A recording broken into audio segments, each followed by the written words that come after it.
మీకు వార్తలు రాయడం విశ్లేషణ చేయడం వచ్చా? అన్యాయాన్ని ప్రశ్నించడం తెలుసా? ఇంకెందుకు ఆలస్యం? క్యూ న్యూస్ మిమ్మల్ని ఆహ్వానిస్తుంది. క్యూ న్యూస్లో పనిచేయటకు అనుభవం గల కంటెంట్ రైటర్స్ కావాలను. సంప్రదించవలసిన నెంబర్లు 8688926084.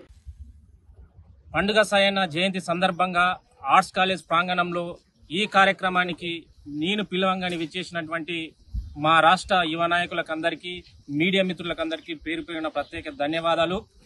ఈరోజు జానపద సాహిత్యం అంటే ఈరోజు పాలమూరు జిల్లా గుర్తొస్తుంది. మీర్ సాహెబ్ కావచ్చు, పట్లొల్ల వెంగళరెడ్డి కావచ్చు, అదేవిధంగా మాకు ఆరాధ్య దైవం ఏదైతే తెలుగొల్ల ఆరాధ్య దైవంగా పూజిస్తూ మేమందరము ఆయనని ఇన్స్పైర్ తీసుకొని ఈరోజు ఉస్మానియా యూనివర్సిటీకి రావడం జరిగింది. ఆయనే పండుగ సాయన్న.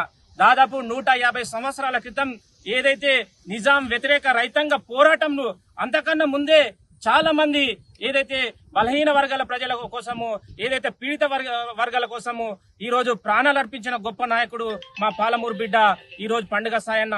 ఈ రోజు చాలా మంది అమెరికా ఏదైతే రాబిన్హుడ్ గురించి, ఎక్కడో అమెరికాలో ఉన్నటువంటి రాబిన్హుడ్ గురించి ఈరోజు చర్చిస్తున్నాం. కానీ మన పక్కనే ఉన్నటువంటి ఏదైతే పెద్దోళ్ళను కొట్టి పేదోళ్లకు పంచి ఈరోజు కడుపు నిండా అన్నం పెట్టిన పండుగ సాయనను ఈ రోజు ఇంతకుముందు ప్రభుత్వాలు విస్మరించడం జరిగింది.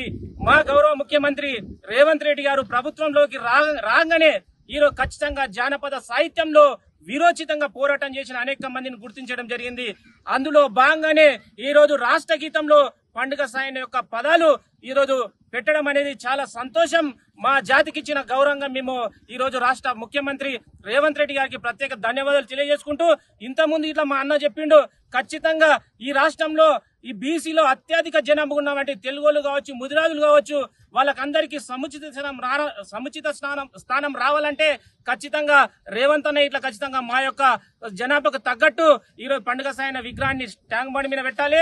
దానితో పాటు పాఠ్య పుస్తకాల్లో, ఎందుకంటే వీరుల గురించి చెప్పుకుంటేనే ఖచ్చితంగా చరిత్రలో నిక్షిప్తం చేస్తేనే భవిష్యత్తు తరాలకు మంచి ఉంటుందని గుర్తు చేస్తూ రేవంత్ అన్నకి ఈ 2 కార్యక్రమాలు ముందుకు తీసుకుపోయే విధంగా మేంగిట్లా ఖచ్చితంగా మా వంతు కృషి చేస్తామని గుర్తు చేస్తూ, పండుగ సాయన్న ఈ రోజు ఒక కులానికి, ఒక మతానికి చెందిన వ్యక్తి కాదు, సర్వ మతాలను ఏకతాటిపై ఎత్తి ఎవరైతే అన్యాయానికి గురైతున్నారో వాళ్ళని హక్కున చేర్చుకొని కాపాడిన మా పాలమూరు బిడ్డ, ఈ తెలంగాణ బిడ్డ, ఈ భారతదేశ బిడ్డ.